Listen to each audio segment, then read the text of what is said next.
It is time for Chasing That Paper right here on Vegas Insider. Kevin Rogers with you here on this Monday as we're ending week 5. Tonight, the Chiefs and the Raiders from Kansas City. And in for Joe Osborne today. Joe's back coming up tomorrow. And Ian Mcmillan is going to join us coming up in just a moment. We'll go over our top picks for tonight's game in the AFC West. We'll see if Kansas City stays on fire or if Las Vegas can end their skid against the Chiefs. Raiders won their first game of the season last week, and a lot from the NFL yesterday. We have our topic of the day coming up in just a bit. Who's the most disappointing team in the NFC? The Packers, the Rams, the Buccaneers. Interesting debate on which one of those has really stunk the most. And both Ian and I are going to go over that coming up in just a little bit. So let's bring in Ian Mcmillan from BetSided, and it's good to see Ian once again. I know Ian had a horrible weekend because his Blue Jays blew a 7-run lead Saturday. The Falcons lost to the Buccaneers. So besides all that, Ian, how are you? Yeah, I'm doing all right, I suppose. Joe taking the day off for Canadian Thanksgiving, but I guess since I live in the States, I guess I no longer recognize Canadian holidays. So I'm here. I'm ready to give picks for tonight's game. I'm slowly getting over the Blue Jays game. I'm slowly getting over the Jerome Boger blown call against the Falcons and the Buccaneers yesterday. But hey, I'm here. Today's a new day. It's a new week. I'm ready to get into it. Tom Brady got sacked yesterday. He basically looked at him like, what? He took me down. Can you call a flag, Mr. Official, please? And these are large gentlemen that are sacking you. This is going to happen sometimes, Tommy boy. So, unfortunately, the Falcons didn't win, but they did cover, though. They were in that big hole, and they ended up covering. All right, Ian, let's get right to it. Vegas and Kansas City tonight. Raiders, Chiefs, big one at Arrowhead. We'll see if the Chiefs don't fall in that old trap with Buffalo on deck. So, we'll start with you, Ian. What is your best bet for a side for tonight's game between the Raiders and Chiefs? Yeah, I'm going to take the Raiders and the points in this one. It is an ugly bet, I will admit it, but I think it's the right side here. Starting off with the two offenses between these two teams. Obviously, the Chiefs' offense a little bit better, but you shouldn't underestimate this Raiders' offense. They're 13th in yards per play heading into this week. They do know how to move the football down the field, and they could have some success against this Chiefs' defense, too. The Chiefs' defense obviously better than the Raiders defense, but there's one red flag that I found about this Chiefs defense, and that they are second last in the NFL in opponent completion percentage, allowing teams to complete 70.29% of their passes. Now, I talked to Matt Verderam of FanSided about this yesterday. He's a big Chiefs fan. He watches all the film, and he said that the majority of those completions come late in the game. So when they get up big, they play a very soft defensive shell. But hey, that's fine with me. With a 7.5 point spread here with the Raiders, I think that kind of opens the door for a backdoor cover. And also, Las Vegas has found its run game. They've kind of been missing a strong run game over the past couple seasons. But heading into tonight, they're in the top 10 in yards per carry. And if you want to beat the Chiefs, I think that's a recipe to do it. Run the ball, drain the clock, keep Patrick Mahomes off the field. And that just might be what the Raiders try to do tonight. So I'll take the points with the Raiders at 7.5. Ian, I do agree with you on that pick, and this Raider team off the Denver win last week, maybe some confidence. I mean, double revenge, too, for the Raiders. They were blown out. They looked bad in 2 games against the Chiefs last year, so we'll see if they could rebound coming up this time around. Now, for my first best bet, I'm going to go with a passing prop and Derek Carr. I'll go over his passing yards tonight. And when you look at some of Derek Carr's numbers, at least this year, Carr has done a pretty good job as far as cashing his totals on the road. He's thrown for 295 and 303 in the 2 road games for the Raiders this season. He's gone under in his 2 home games, in fact, but it doesn't really matter tonight. But also, too, with Derek Carr, that he just has not had good numbers against Kansas City in his career. He's had 1 really good game, but besides that, a lot of struggles. And also last year, 261 and 264. So he's in that range close to tonight in what the total is set at 271.5. And I think the Raiders, as long as they just don't get in this big hole, and granted, you look at the opposite side and say if they get in a big hole, he'll be throwing the ball a lot. But I think that Derek can find a way to get the yardage tonight. Tom Brady did light up the Chiefs last week. Again, they were down big, so he got some numbers. But I think this is a good look here. Derek Carr's had better numbers on the road than at home, so let's go with Derek Carr over his yardage on our prop tonight. Now, Ian, what is your player prop? Yeah, you're looking at the Raiders quarterback. I'm looking at the Raiders running back here, and I go Josh Jacobs over 59.5 rushing yards tonight. He is averaging 4.8 yards per carry through their first 4 games. That ties his career high. With his rookie season was the last time that he was averaging 4.8 yards per carry. So far, so good for Josh Jacobs, especially considering he's averaging 84 yards per game this season.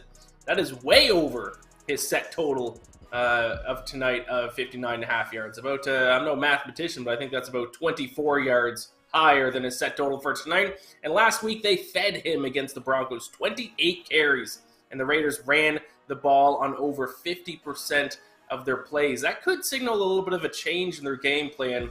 We may see them running the ball more, including tonight. And as I mentioned earlier when I was talking about my Raiders pick, I think that's going to be the key to beating the Chiefs is to run the ball and run the ball successfully. So I'll take Josh Jacobs over 59.5 rushing yards tonight.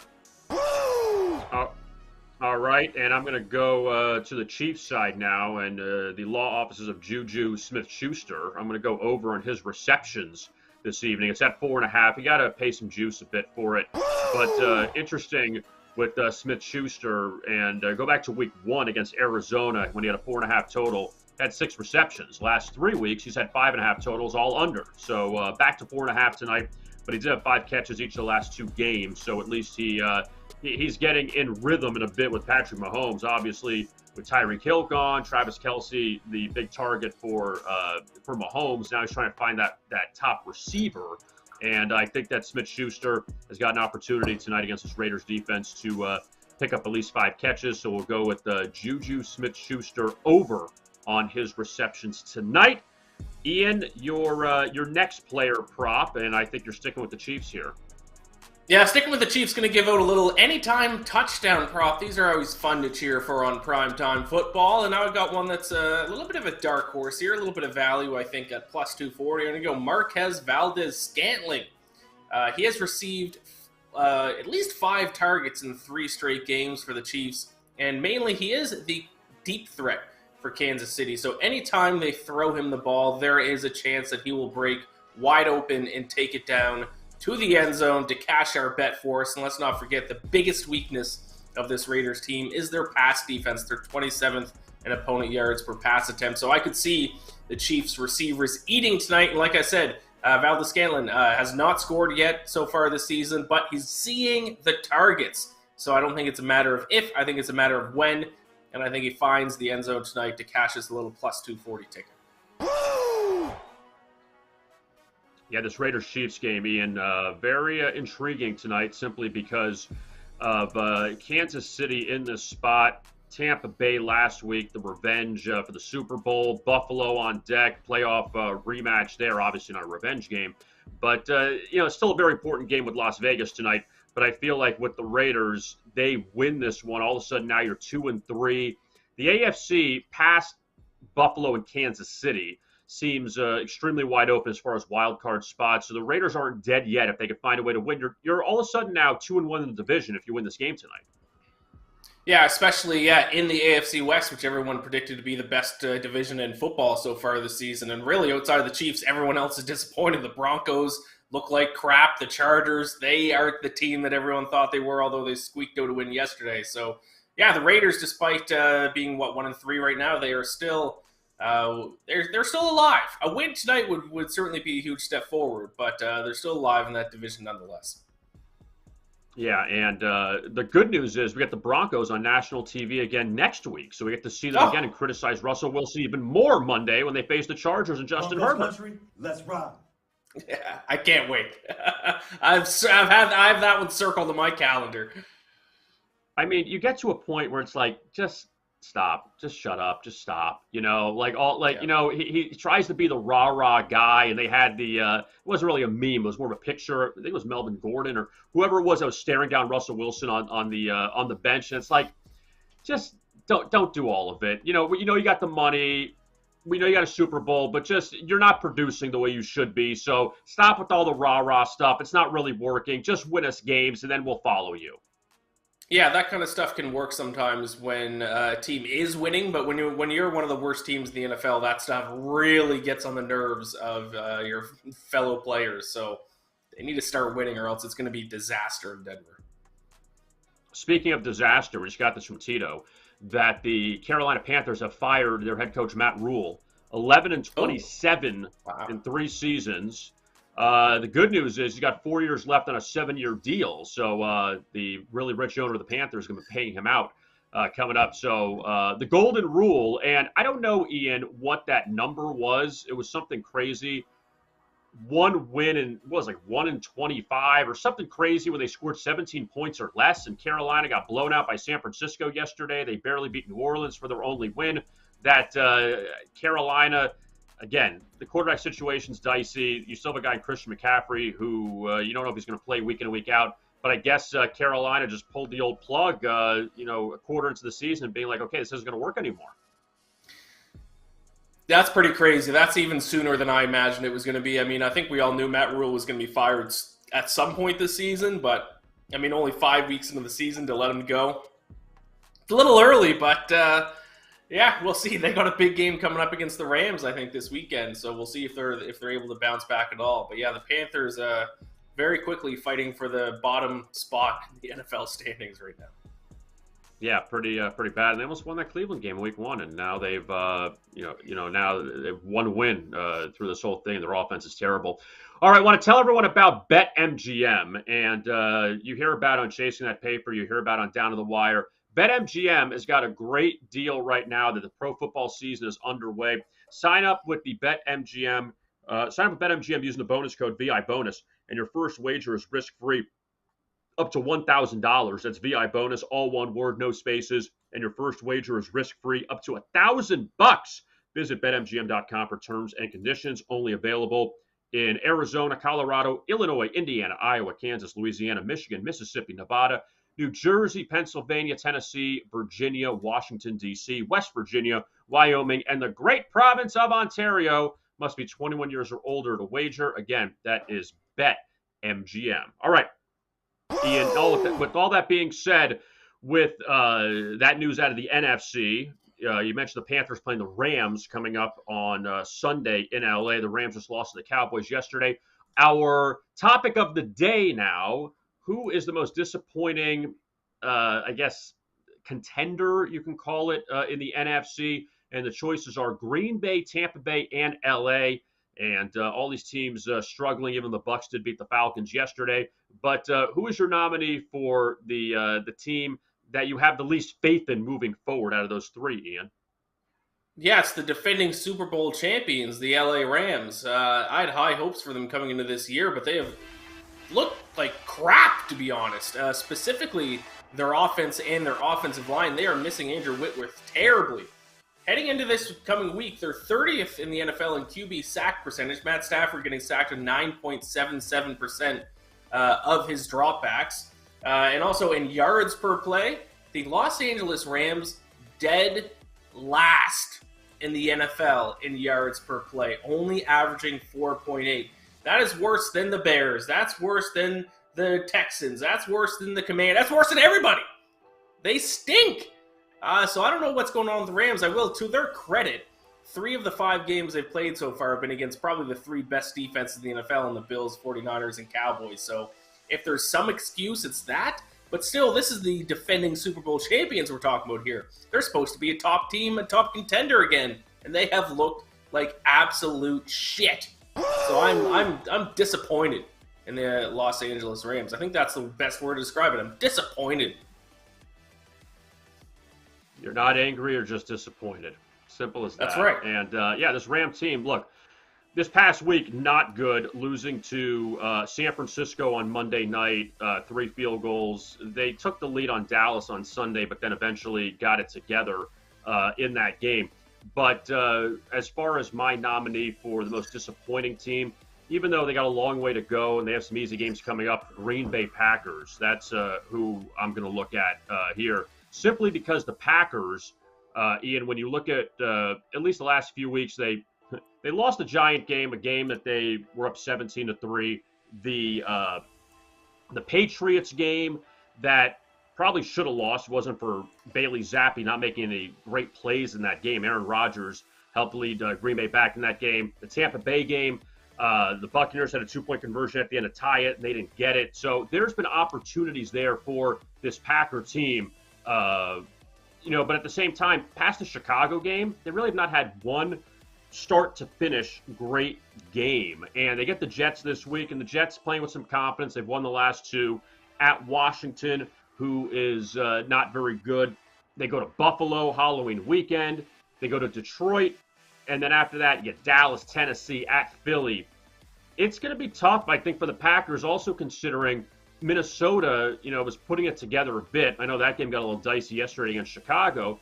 But why I'm not talking about Tampa Bay is I still have faith in the Buccaneers to get through that division just because Carolina's a non-factor. New Orleans is a bit up and down right now. Your Falcons, they've competed, but I don't think they're ready to overtake the Buccaneers, where in the North, yes, Chicago's not good. Detroit's not good. But Minnesota is better than whoever Tampa Bay is facing in the NFC South. So I think that Green Bay, unless they can somehow get it together, they've been a bit of a disappointment. And, I'm going with Green Bay. I do like the Rams as well. I'm saying in your argument for the Rams, just because they don't look right. And I feel like these teams that win the Super Bowl, there's just that hangover. There's just something there. They lose Von Miller in the offseason. You mentioned Whitworth also. And Stafford's probably not healthy too, so that doesn't help either. Yeah, for sure. I wasn't super high up on the Packers to begin with. Their defense is not. Everyone keeps talking about the Packers' defense being one of the better defense in the NFL. It's really not. It's like an average to below average defense.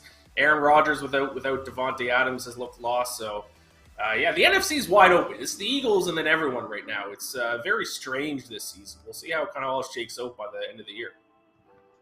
Yeah, and obviously the. Look, you got really good teams. We haven't even mentioned the Eagles. I mean, not disappointed, but as far as like the Eagles are the only undefeated team left, and it's like no one's talking about them. We're talking about all the other teams that have done so well, and obviously Dallas with that win over the Rams too. And Dallas plays Philly coming up on Sunday. Now want to transition over to our handicapper heat check. I like to say about this every morning on VegasInsider.com. You have plenty of handicappers to choose from. We love to spotlight them. And today, we're going to look at Vince Akins. You can find him on Twitter at SB Breakers. Vince destroyed the books on Sunday. Sledgehammer time. 6-1 record, extending his NFL win streak to 16-4 the last 20 picks. He is 37-12 in the NFL. 37-12, 76%. That's insane. And you can save $10 on Vince's Monday Night Football pick or prop by clicking on the link in the description below. The $10 discount will be applied during checkout. That is your handicapper heat check. And again, people, we implore you to stay hot. So, what a run that is for Vince! Unbelievable. You ever gone 37-12 in a season to start? I don't think so. No, it's pretty good. So, it's pretty insane. So, quickly, Ian, before we go, any quick thoughts on tomorrow's MLB action? Since there's nothing tonight.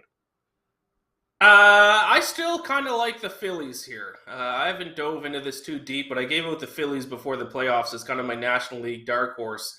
They have a couple of aces that can do a lot of work, and their offense is one of the hottest offenses in baseball dating back to September 1st. So I'm going to see if I can bring up some odds here. But in terms of tomorrow's action, Phillies plus 152 underdogs. In Atlanta. I think that might be a little bit of a live dog if you're looking for an underdog to bet on here in the game ones. It's amazing, too, that the Phillies were 2 outs away from getting shut out in game one and kind of being cooked, and then they have that big ninth inning on Friday, and then obviously Aaron Nola pitched as well on Saturday, and you have 3 home teams that get knocked out, including the Mets. Last night, so the Padres and Dodgers, they renew their rivalry coming up in the NLDS. Braves, Phillies, like you mentioned, Ian. And also the American League, the Mariners, now new to the party, taking on the Astros. Then you have the Guardians, the Yankees. Guardians, kind of curious about them and what they could do the pitching was unbelievable against Tampa Bay. Granted, the Yankees offense a little better than the Rays offense, but I should be curious to see what Cleveland does coming up in that series. All right, Ian Mcmillan, betsided.com. Ian, we appreciate the time as always, and you'll be on later in the week with Joe. So thank you very much. We appreciate it. No problem, my friend. Take care, and be sure to check out Daily Bet Slip today at 5 p.m. Eastern as well. All right, that is Ian Mcmillan. I am Kevin Rogers, and tomorrow Joe Osborne will be back in the saddle again, 11 a.m. for Chasing That Paper. And Down to the Wire you could find tonight on Vegas Insider at 6 p.m. Eastern. Joe Madden will be in for me, and then I'll be back in Down to the Wire tomorrow because Joe Osborne is back here. And then so the musical chairs will commence. But also tonight, coming up at 7 o'clock, we have our Twitter Spaces, and it's previewing the Chiefs Raiders. Find it on our Twitter page at Vegas Insider, and you can get some free picks and props there as well. For Ian Mcmillan, I am Kevin Rogers. Thanks a lot for watching, and as always, best of luck with your bets.